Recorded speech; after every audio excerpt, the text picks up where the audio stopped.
Hello बच्चों, क्या हाल चाल। उम्मीद है आप सभी अच्छे होंगे और अच्छे से पढ़ाई कर रहे होंगे। तो भाई इस वीडियो में हम पढ़ने वाले हैं 2024 का जो स्टैंडर्ड का पेपर आया था उसके सभी एमसीक्यूज को। बेहद इंपॉर्टेंट है, एक एक सवाल को रट के चले जाना। 2026 के पेपर में मिल सकते हैं इस तरीके के सवाल।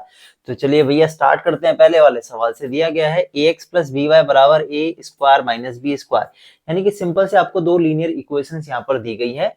तो आपको x प्लस वाई की वैल्यू को फाइंड करना है। तो भाई आप इसमें क्या कर सकते हो, एलिमिनेशन मेथड भी यूज कर सकते हो और सब्स्टिट्यूशन मेथड भी यूज कर सकते हो, लेकिन वो प्रोसेस पड़ जाएगा थोड़ा सा लेंदी। यहाँ पे एक ट्रिक काम करती है। ट्रिक ये काम करती है, दोनों इक्वेशंस को ऐड कर दो। तो भाई पहली इक्वेशन आपके पास ए एक्स प्लस बी वाई, तो इसको किसके साथ ऐड करना है, दूसरे वाले के साथ ऐड करो, बी एक्स प्लस ए वाई, यानी कि एलएचएस में ऐड होगा, आरएचएस में ऐड होगा। देखो ए स्क्वायर माइनस बी स्क्वायर, और इसमें जीरो ऐड करोगे तो भाई ये तो सेम एज इट इज ऐसे ही रहने वाला है। ए एक्स और बी एक्स में से एक्स कॉमन ले लो तो अंदर बचेगा ए प्लस बी। ठीक, बी वाई और ए वाई में से वाई कॉमन ले लो तो अंदर बचेगा ए प्लस बी बराबर ए स्क्वायर माइनस बी स्क्वायर में हम आइडेंटिटी यूज कर सकते हैं, ए प्लस बी इनटू में ए माइनस बी। अब देखो इन दोनों ही टर्म्स में से a प्लस बी कॉमन आ रहा है और अंदर बचेगा x प्लस वाई बराबर a प्लस बी इंटू में a माइनस बी। अब a प्लस बी इधर मल्टीप्लाई में, उधर जाकर के डिवाइड में चला जाएगा, तो ये होगा x प्लस वाई बराबर दो, या फिर इसको सीधा कट कर दो, a प्लस बी से a प्लस बी साफ, तो x प्लस वाई की वैल्यू कितनी आ गई, a माइनस बी। तो कौन सा ऑप्शन करेक्ट हो गया भाई हमारे पास, C option is the correct. ठीक है भाई, अगले सवाल पे चलते हैं। अगला क्वेश्चन दिया गया है एचसीएफ जो है 2 नंबर का हमको 13 दिया गया है और एलसीएम हमें इन दोनों ही नंबर का 40x दिया गया है। तो किसकी वैल्यू निकालनी है आपको, यहाँ पर x की वैल्यू को फाइंड करना है। एक फॉर्मूला है चैप्टर 1 में आपका, एचसीएफ इनटू में एलसीएम किसके बराबर होता है, प्रोडक्ट ऑफ टू नंबर्स के। ठीक है जी, एचसीएफ कितना दिया है हमको, यहाँ पर 13 दिया है, एलसीएम हमको दिया है यहाँ पर 40x, और दोनों नंबर क्या है हमारे पास 65 और 104 दिया है। ये 13 और 40 दोनों मल्टीप्लाई में उधर जाके डिवाइड में चले जाएंगे, तो x की वैल्यू निकल जाएगी सिंपल 65 इंटू 104 अपॉन में 13 इंटू 40। ठीक है यहाँ तक। अब इसको करेंगे हम यहाँ पर फर्दर सिंप्लीफाई। देखो भाई सॉल्व कैसे होगा, 13 से 65 कटेगा 5 पर, 5 से 40 कटेगा 8 पर, 8 से इसको कट करेंगे यहाँ 4 आएगा, यहाँ आएगा आपके पास 52, 4 से कटेगा 13 पर। ठीक है जी, 13 फोर सा क्या होता है 52 होता है। इसका मतलब आंसर क्या आ गया हमारे पास 13, यानी कि x की वैल्यू आ गई हमारे पास 30, यानी कि B option is the correct. भाई चलते हैं नेक्स्ट क्वेश्चन पर। अगला सवाल यहाँ पर दिया गया है हमारे पास, एक पॉलिनोमियल है, उसमें P1 और P4 की वैल्यू फाइंड करनी है। बेहद आसान भाई। तो देखो P1 और P4, एक बार तो x की जगह पे क्या पुट कर दो, 1 पुट कर दो, यानी कि 1 का स्क्वायर 5 इंटू 1 प्लस 6। एक बार क्या पुट करोगे आप, 4 पुट करोगे, तो यहाँ पे हम करेंगे 4 का स्क्वायर 5 इंटू 4 प्लस में 6। सिंप्लीफाई कर दो। चलिए अब इसको हम सिंप्लीफाई करते हैं, तो सिंप्लीफाई करेंगे यहाँ पर 1 का स्क्वायर 1 होगा, माइनस 5 प्लस 6, 4 का स्क्वायर होगा हमारे पास 16, ये होगा 20, ये होगा हमारे पास 6। तो पहले माइनस माइनस वालों को ऐड कर देते हैं, प्लस प्लस वालों को ऐड कर देते हैं। देखो ध्यान से, 1 6 7 होगा, 7 और 16 23 होगा, 23 और भाई हमारे पास 6 होगा 29, तो हो गया 29। अब माइनस वालों को ऐड कर देते हैं -5 और ये हो गया 25, तो यानी कि 29 में से 25 जाएगा, कितना बचेगा हमारे पास 4 बचेगा, यानी कि B option is the correct. चीजें समझ आ रही हैं। चलिए अगले सवाल पे चलते हैं। अगला क्वेश्चन दिया गया, if the discriminant of the quadratic equation is 16, यानी कि आपको डी दे दिया गया है। डिस्क्रिमिनेंट कितना दिया है, 16। डिस्क्रिमिनेंट का जो फॉर्मूला होता है बी स्क्वायर माइनस में 4ac बराबर 16। कोई दिक्कत। बी और ए और सी की वैल्यू देखो क्या है, ए है हमारे पास 3, बी है हमारे पास माइनस का 2, और सी है हमारे पास यहाँ पर सी। ठीक है, अब देखो बी की वैल्यू कितनी है हमारे पास, बी है माइनस का 2 का स्क्वायर करोगे आप। ठीक है, ए कितना है हमारे पास 3, और भाई सी तो सी है ही। ठीक है जी, तो 2 का स्क्वायर होगा हमारे पास 4, इसको मल्टीप्लाई करेंगे 4 3 जा कितना होगा बताओ, 12c बराबर 16। ये उधर जाएगा माइनस का 12c, 12c 4 उधर जाएगा, तो आपके पास ये आएगा -12c बराबर 12, तो c की वैल्यू कितनी आ गई, माइनस की 1 आ गई, है ना। तो यानी कि C option is the correct. ये कलर थोड़ा नहीं दिखाई दे रहा है, इसको चेंज करते हैं,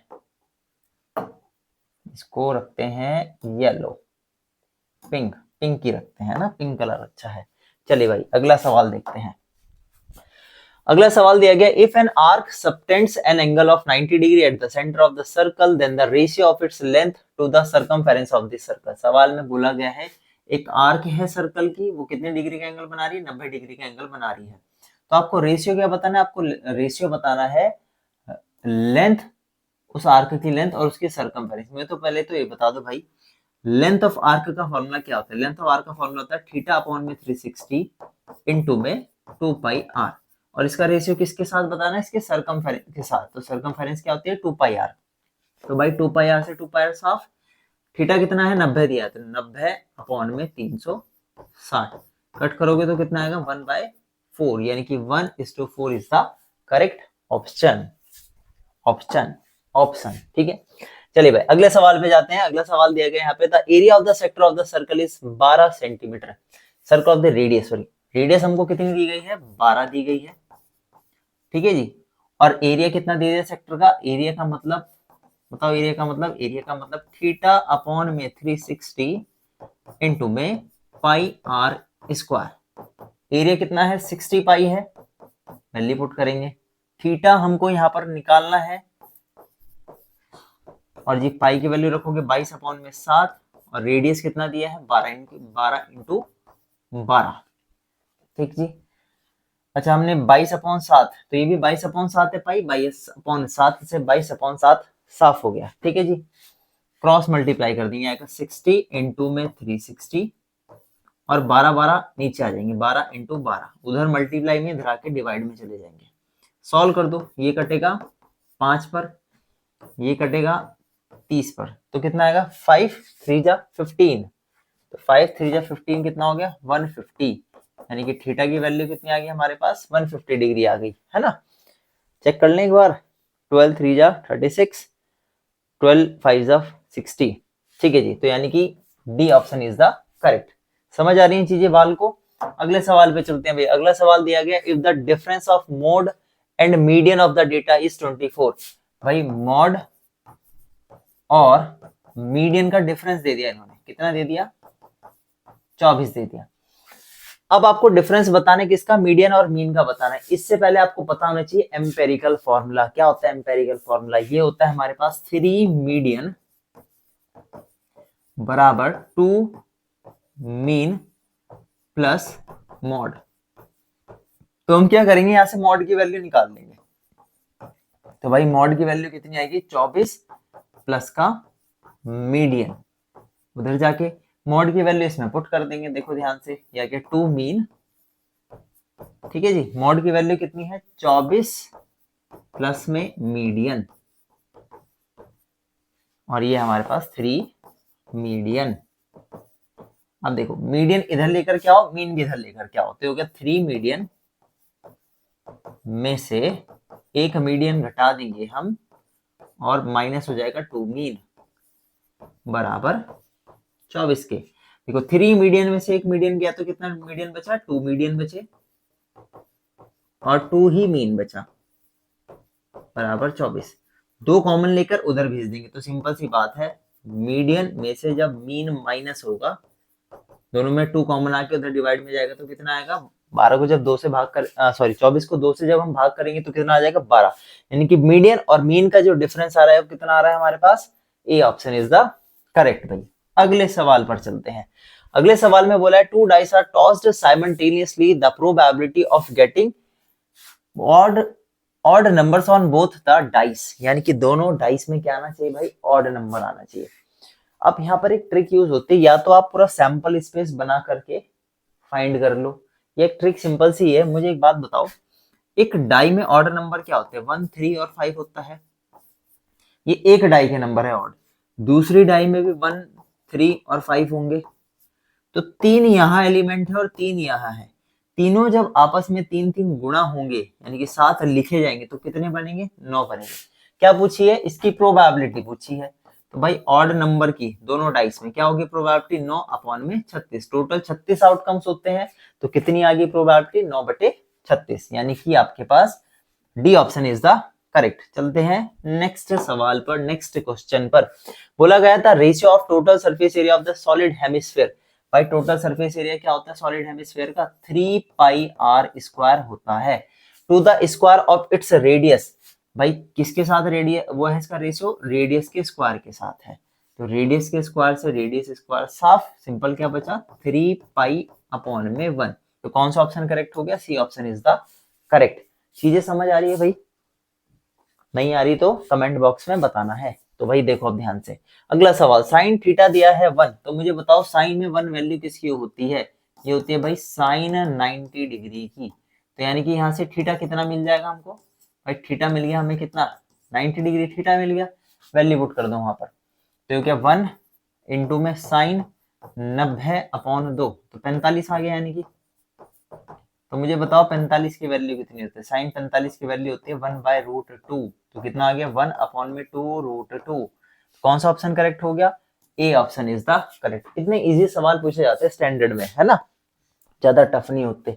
बच्चे सोच के पता नहीं क्या चलते हैं, भाई स्टैंडर्ड का पेपर है क्या आएगा, कुछ नहीं होता, आसान होता है। देखो भाई अगला सवाल यहाँ पे दिया है, two lines are given in the given to be parallel, the equation of one of these lines is. भाई ये एनसीईआरटी का सवाल है, एनसीईआरटी में है ये सवाल, और मेरे ख्याल से पहली एक्सरसाइज में है सवाल, तीसरे चैप्टर की पहली एक्सरसाइज में, है ना। तो आपको बताना है सेकंड लाइन की इक्वेशन क्या होगी, अगर कंडीशन आपके पास क्या दे दी, पैरेलल लाइन की कंडीशन दे दी, तो पैरेलल लाइन की कंडीशन क्या होती है, a1/a2 बराबर होता है b1/b2 के, और ये बराबर नहीं होता है c1/c2 के। तो देखो भाई किससे मैच कर रहा है, मैच करके देख लेना, मैं आंसर बता देता हूं। भाई D option is the correct है यहाँ पर। कैसे भाई, चेक करके देख लो एक बार, 5/-15 तो कट के आएगा -1/3, -3/9 कट के आएगा -1/3। तो शुरू की कंडीशन सही बैठ रही है, लास्ट वाली इक्वल नहीं आ रही है, तो इसका मतलब डी ऑप्शन यहाँ पर करेक्ट होगा। चलते हैं नेक्स्ट सवाल पर। अगला क्वेश्चन दिया गया है, 3 numbers in AP have the sum 30, what is its middle term. भाई इंपॉर्टेंट सवाल है, और ये बना है आपका जनरल फॉर्म से। जनरल फॉर्म जो एपी की होती है, a+d, a+2d, a+3d वाली, इसके अनदर दूसरी भी होती है जनरल फॉर्म, वो होती है आपकी कौन सी, मैं लिखवा देता हूं, देखो ध्यान से, ये होती है a-d, a फिर a+d, इस तरीके से इस तरफ भी टर्म जाती है और इस तरफ भी टर्म जाती है। दिखाई दे रहा है पिंक पेन से, नहीं दिख रहा तो व्हाइट वाले से देख लो, है ना, ऐसे दिख गया होगा मेरे ख्याल से। चलो अब इन्होंने बोला इन तीनों टर्म्स का, तो हम यही 3 टर्म्स लेते हैं जनरली, इन्हीं 3 टर्म से ऐसा ही सवाल बनता है। इन तीनों टर्म्स का सम दे दिया इन्होंने 30, तो सम कर लेते हैं a-d plus a plus a+d। तो आप देखोगे यहाँ पर क्या चीज, सिंपल सी बात देखने वाले हो कि भाई इस d से d साफ हो गया, ठीक है, तो a मिलके 3 a बनाएंगे बराबर 30, तो a की वैल्यू आएगी यहाँ से 30/3, कट के मिलेगा हमको यहाँ पर कितना 15, ठीक है जी, सॉरी 10 मिलेगा, 15 कहां से मिल गया, तो मिलेगा 10, 30/3 यानी कि 10, यानी कि B option is the correct. समझ आई चीजें, अगले सवाल पे चलते हैं। अगला क्वेश्चन यहाँ पे दिया है, ट्राइंगल एबीसी है, डीई पैरेलल है बीसी के, एडी की वैल्यू 4 है, ये 4 दिया है आपको, AB आपको 9 दिया है, यहां से लेकर के यहाँ तक की 9 वैल्यू दी है, AC आपको लेंथ दी है कितनी 13.5, और EC की लेंथ आपको यहाँ पर निकालनी है। अगर ये लाइन इसके पैरेलल है तो हम बीपीटी थ्योरम से क्या कह सकते हैं कि इनका साइड्स का रेशियो बराबर होगा। तो यहाँ पे देखो अब आप, तो होगा AD/AB इक्वल होगा AE/AC के। ये बीपीटी थ्योरम का कोरोलरी पार्ट होता है, यानी कि एक्स्ट्रा पार्ट होता है ना, जो बीपीटी थ्योरम में पढ़ाई जाती हैं चीजें। AD कितना है हमारे पास 4 है, AB हमारे पास 9 है, AE हमारे पास नहीं है, यहां से हम AE की वैल्यू निकाल लेंगे, और AC हमारे पास है 13.5, क्रॉस मल्टीप्लाई करोगे आप 4 × 13.5/9 बराबर AE। सॉल्व करते हैं, पॉइंट हटाएंगे नीचे 10 आएगा, 3 से इसको कटेंगे 3 पे कटेगा, 3 से इसको काटेंगे 3 4 12 और 3 5 15, 3 से कटेगा कितने पर 15 पर, और 4 की मल्टीप्लाई जब हम 15 से करेंगे तो आएगा 60 और फिर अपॉन में 10 ऑलरेडी है। तो यहाँ से AC की जो लेंथ निकल के आएगी वो कितनी आएगी, 6 आएगी। सेंटीमीटर में तो सेंटीमीटर में लिख दोगे, तो AC निकला 6 सेंटीमीटर, तो ये मिल गया हमको 6। भाई 13.5 में से 6 घटा दो तो ये बचा हुआ आ जाएगा, कितना आएगा बचा हुआ, 7.5 आ जाएगा, यानी कि B option is the correct. समझ आई चीजें। अगले सवाल पे चलते हैं वाल को। भाई अगला सवाल यहाँ पे दिया है, at some time of the day जो लेंथ है शैडो की वो टावर की लेंथ के बिल्कुल क्या है, हाइट के बराबर है। क्या मतलब, देखो ध्यान से भाई, मान लो ये टावर की हाइट है ना, अब ये x मानते हैं। अब एक टाइम ऐसा आता है जिस एंगल पे क्या हो रहा है, इसकी जो परछाई है, इस टावर की जो परछाई पड़ रही है वो सेम पड़ रही है। तो आपको बताना है किस टाइम पर, कितने एंगल पर वो सेम परछाई डालेगा। तो याद रखना भाई 45 डिग्री होता है, डायरेक्ट याद कर लो 45 डिग्री। जिस टाइम पे हाइट और आपका जो शैडो है वो सेम पड़ेगा, सेम मेजरमेंट की होगी, तो कितना होता है 45। लेकिन निकालते कैसे हैं वो भी देख लो आप। देखो टेन थीटा यूज होता है यहाँ पे, परपेंडिकुलर अपॉन बेस, तो ये परपेंडिकुलर भी एक्स है और ये बेस भी, तो कट के आएगा 1। तो थीटा कितना आएगा मुझे बताओ। 10 में 1 वैल्यू किसकी होती है, किस एंगल की होती है, 1045 की होती है। ठीक है, तो थीटा यहाँ से कितना मिल गया, 45 डिग्री मिल गया, यानी कि B option is the correct. अगले सवाल पे चलते हैं भाई। अगला सवाल बेहद आसान, देखो ध्यान से भाई, फिगर दिया है, ये आपके पास कितना है 42 डिग्री है। आपको BAC एंगल बताना है, ये वाला एंगल बताना है। सिंपल, देखो एक चीज बताओ, किसी भी एक्सटर्नल पॉइंट से जब हम टेंजेंट्स ड्रॉ करते हैं सर्कल पे तो उनकी लेंथ बराबर होती है। ये 10.2 थ्योरम बोलती है सर्कल चैप्टर की, ठीक है। तो ये लेंथ इसके बराबर, तो ये एक आइसोसेलेस ट्राइंगल हो गया। आइसोसेलेस ट्राइंगल हुआ तो भाई ये भी 42 हो गया, ये 42, तो ये भी 42, तो ये बता दो कितना होगा भाई, 42 मिलके बनेंगे 84, 84 है ना। और 84 में हम किसको माइनस, किससे 84 को किससे माइनस करेंगे, 180 से माइनस कर देंगे, क्योंकि तीनों ट्राइंगल के एंगल का सम, सॉरी तीनों एंगल का सम ट्राइंगल के कितना होता है, 180 होता है। तो 180 से हम इसको क्या कर देते हैं, माइनस कर देते हैं। तो 180 में से जब हम इसको माइनस करेंगे तो आंसर क्या आएगा हमारे पास, 96 आएगा, यानी कि ए ऑप्शन इज द करेक्ट। चलते हैं भाई अगले सवाल पर। अगला सवाल इन्होंने बोला है the fourth vertex of D of a parallelogram ABCD. बना लेते हैं फटाफट भाई। एबीसीडी आपने पैरेललोग्राम बनाया, ए बी सी और डी। ए के कोऑर्डिनेट्स क्या है हमारे पास यहाँ पे, माइनस का 2,3, बी के है हमारे पास 6,7, सी के है 8,3, ठीक है जी, और डी के हमको यहाँ पर निकालने हैं।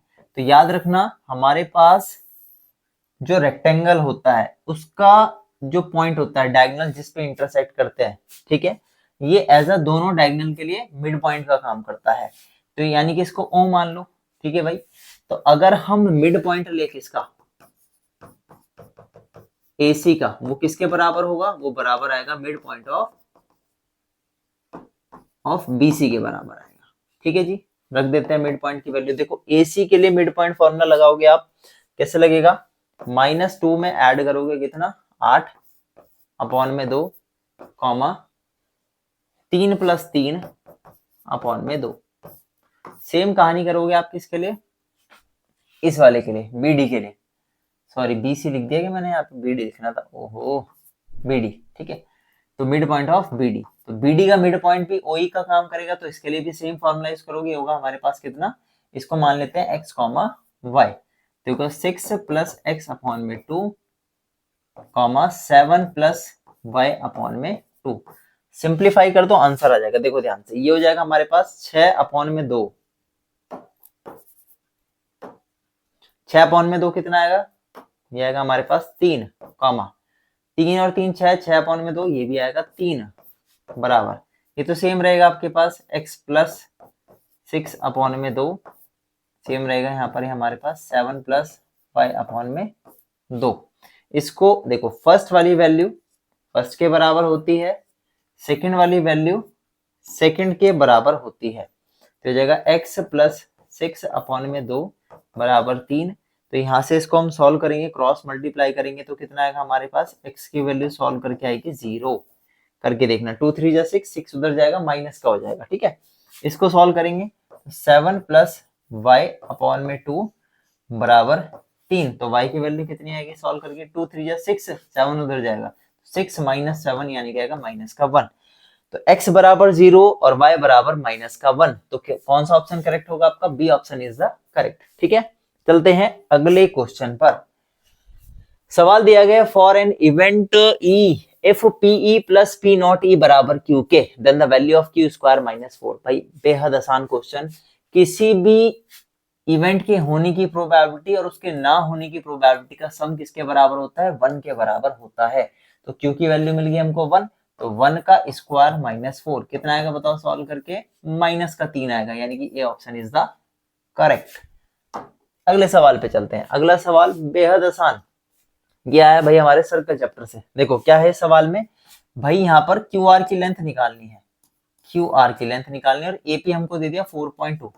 मुझे एक बात बताओ, एक्सटर्नल पॉइंट से जब हम टेंजेंट ड्रॉ करते हैं तो उनकी लेंथ क्या होती है, सेम होती है।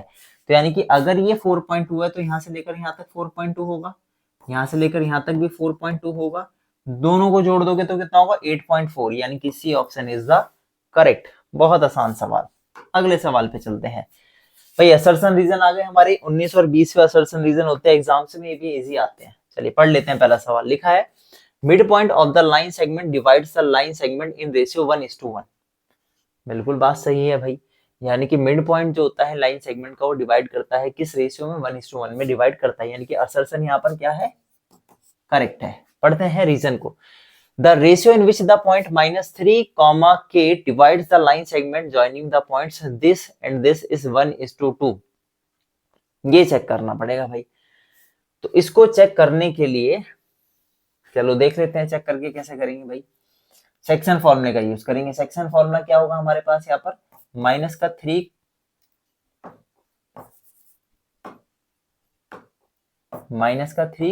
k बराबर ये होगा हमारे पास, ये है m1 m2, ये m1 की वैल्यू है, ये m2 की वैल्यू है, ये x1 है, ये y1 है, ये x2 है, ये y2 है।